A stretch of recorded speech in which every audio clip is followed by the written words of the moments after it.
Namaku Gilang. Aku duduk di bangku kelas 3 SMK. Ini cerita tentang aku dan keluargaku, di mana kami memang sering sekali dihantui hal-hal gaib. Bahkan kami sekeluarga pernah terkena santet. Dan kejadian ini terjadi pada akhir tahun 2018 yang lalu. Dimulai ketika aku sedang liburan akhir tahun di kampung halamanku di daerah Ciamis.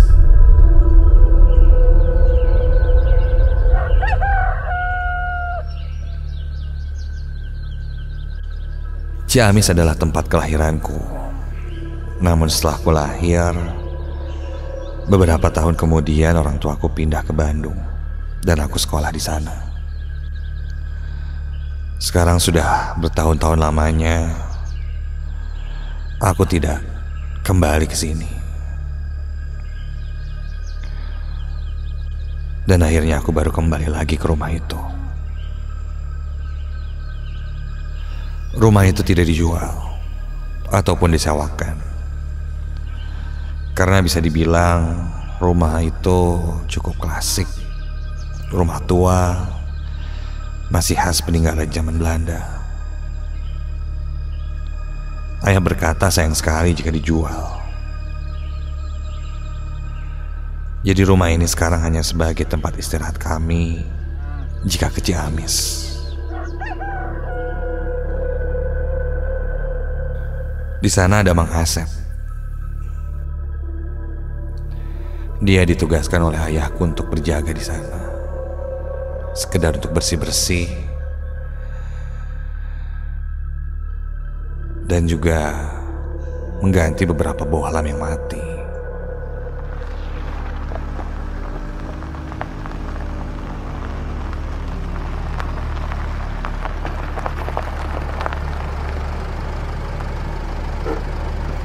Begitu sampai di rumah itu, memori masa kecilku muncul. Kenangan itu terasa bergetar di hatiku. Wangi pohon-pohon di sekitar rumahku begitu membuatku rindu kembali ke sana. Halaman depan rumah ini cukup luas. Di depan rumah ada sebuah teras, di mana Mang Asep sudah menyambut kami dengan gorengan pisang, yang pisangnya diambil dari kebun belakang rumah itu. Aku dan keluargaku berencana menginap 4 hari di sana. Dan sepertinya aku akan menikmati liburanku itu dengan rasa senang. Singkat cerita, sudah 2 hari aku berada di sana. Dan aku mulai terbiasa dengan suasana dan cuaca yang sejuk di sekitar rumahku. Aku menikmati liburan itu dengan bahagia. Berkumpul bersama keluargaku, menikmati indahnya pemandangan di kampung kelahiranku itu. Dan yang pastinya makanan-makanan yang khas pedesaan.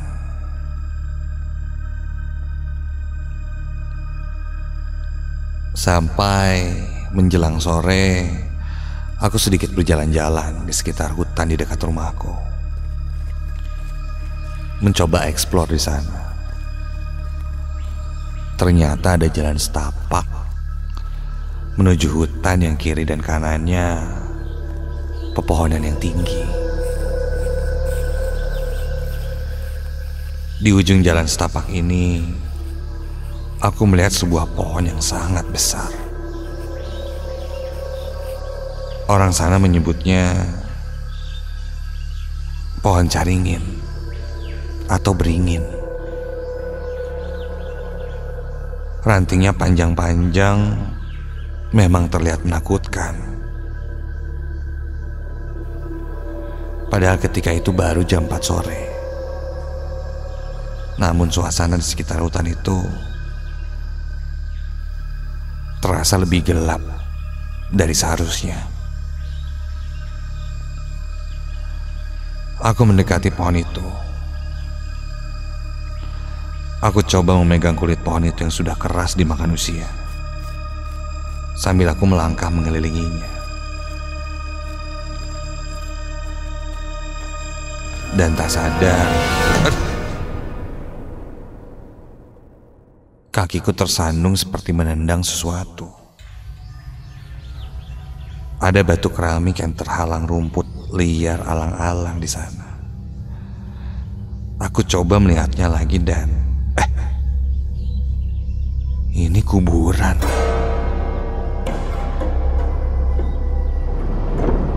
Kuperhatikan dengan seksama. Ya Tuhan,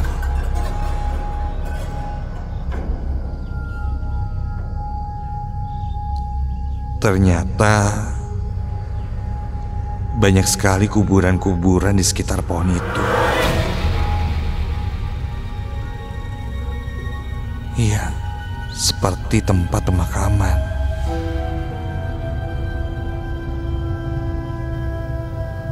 Kuburannya terletak tidak beraturan.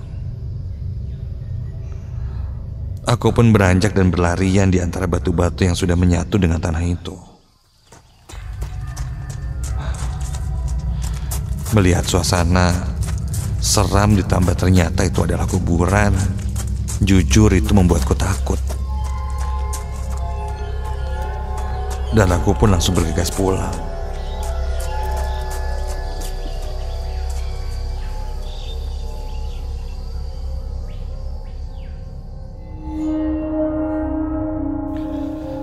Keesokan harinya, ketika aku bangun, aku mulai merasa tidak enak badan. Badanku terasa demam, panas sekali. Beberapa kali aku berganti pakaian karena bajuku basah terkena keringat. Ya, aku pikir ini hanya karena aku terlalu banyak angin-anginan hingga membuatku demam masuk angin. Sehingga membuat ibu dan ayahku menyuruhku beristirahat saja seharian itu. Sementara mereka harus berkunjung ke rumah saudara-saudara yang lain.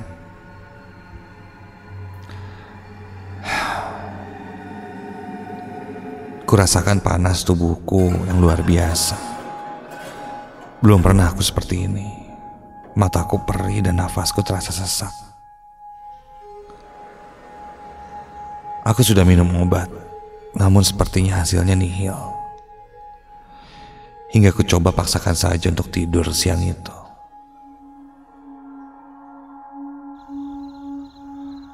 Sampai sekitar jam 8 malam aku terbangun.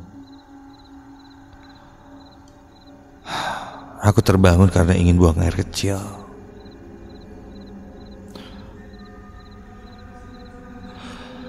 Aku paksakan untuk bangkit dan membopong tubuhku menuju kamar mandi.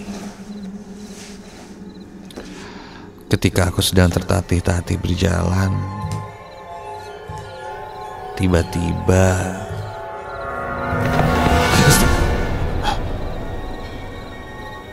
sekilas aku melihat seperti bayangan hitam pekat berlari lewat dan berhenti di sudut ruangan rumahku.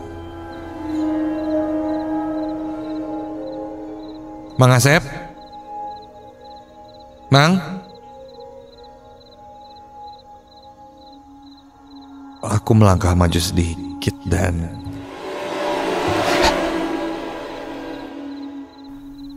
kini aku bisa melihat sebuah bayangan terpantul di tembok berdiri tegak. Bentuknya memang seperti orang yang sedang berdiri.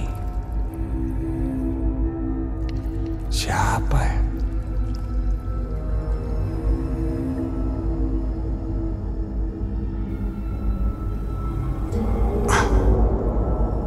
Mungkin jika itu bukan orang, itu hanya bayangan dari benda biasa saja yang terpantul oleh cahaya sehingga memantul di dinding, membentuk seperti bayangan manusia, pikirku.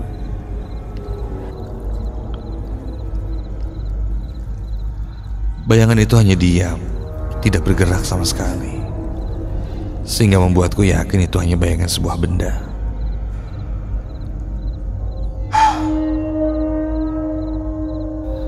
Aku pun lanjut ke kamar mandi.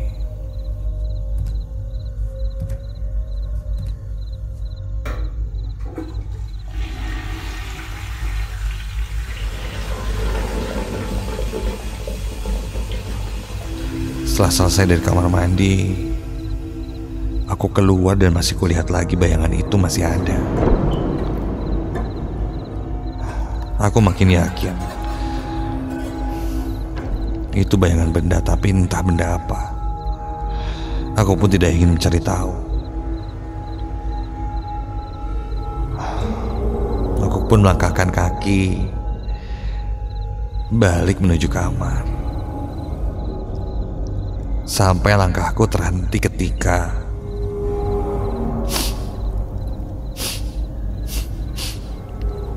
aku mencium seperti bau gosong. Ya, bau gosong terbakar. Aku coba mencari-cari dengan mengendusnya. Aku rasa bau terbakar ini dari atas genteng rumah.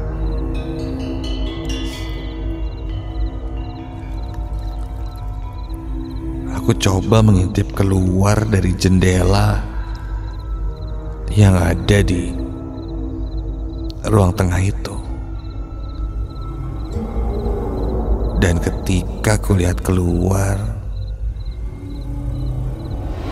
astaga, aku melihat seperti ada bola api yang melintas di atas genteng rumah ini, seakan-akan berputar-putar di atas rumahku.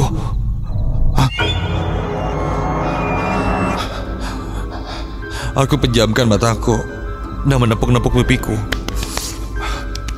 berharap ini hanya sebuah mimpi buruk atau mungkin hanya hayalanku saja. Kulihat lagi, kuintip keluar jendela rumahku itu dan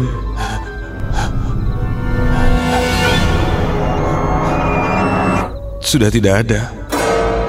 Iya. Kutunggu bola api itu sudah tidak ada lagi.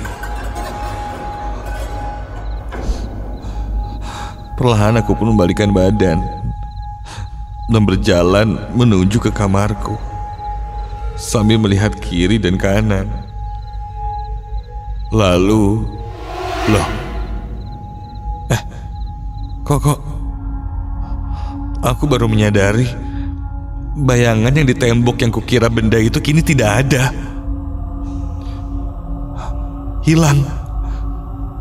Berarti yang tadi kulihat itu bukan bayangan benda. Tapi apa? Kalaupun itu orang, itu siapa? Aku bergegas masuk ke kamar karena aku mulai panik.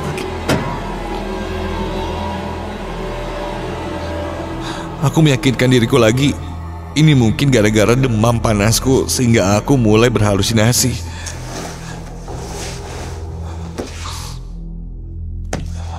Aku pun coba pejamkan mata dan tertidur.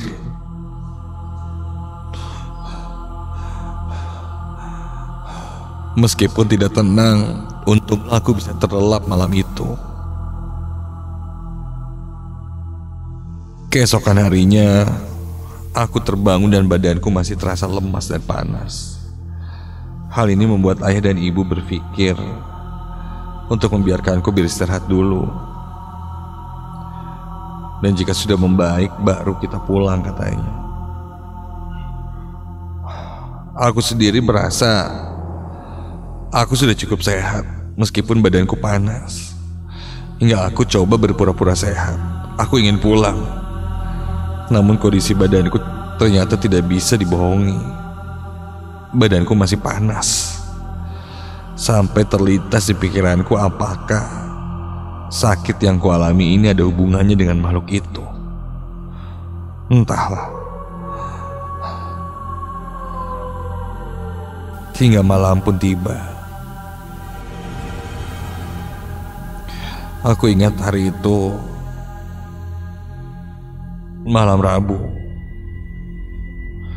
jam 2 pagi lebih. Aku kembali terbangun. Kali ini aku terbangun tanpa alasan.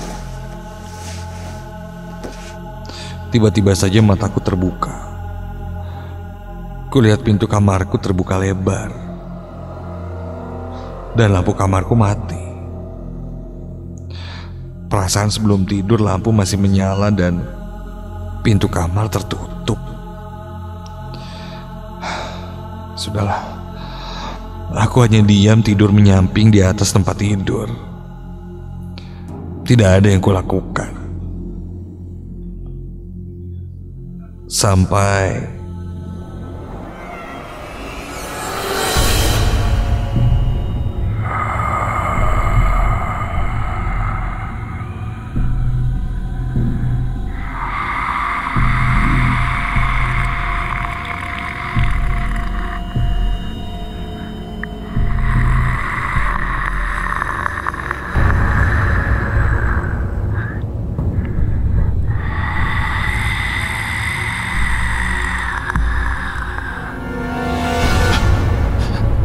aku mendengar seperti suara nafas yang berat yang terdengar jelas dari arah atas atap kamarku.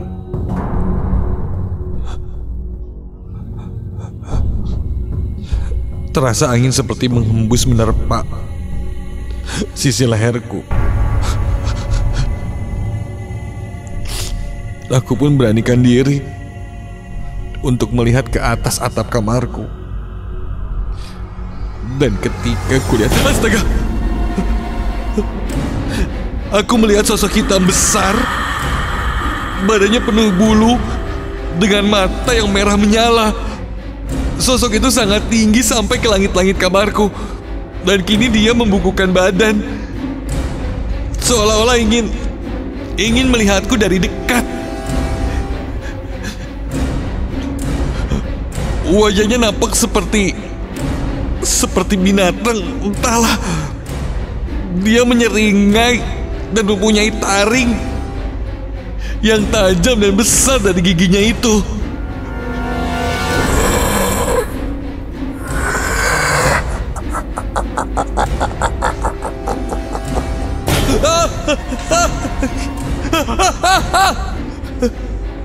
Karena panik aku berteriak. Dan akhirnya aku tidak sadarkan diri.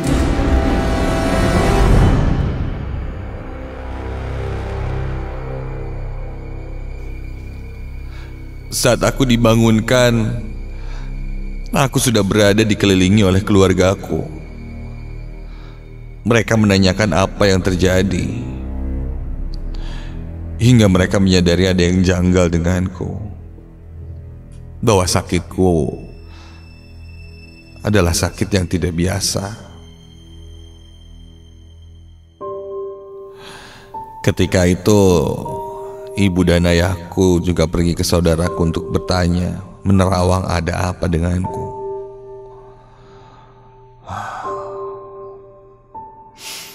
Dan benar saja, katanya ada sosok yang ingin membawaku, yang berasal dari pohon beringin di dekat kuburan yang kulewati saat itu. Karena mungkin aku tidak permisi dan menginjak atau bahkan tak sengaja menendang salah satu batu nisan yang ada di sana.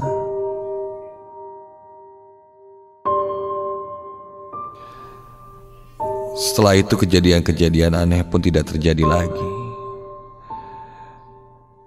Namun kini aku merasa lebih sensitif dari sebelumnya. Hingga kadang aku bisa merasakan kehadiran mereka meski tak terlihat olehku.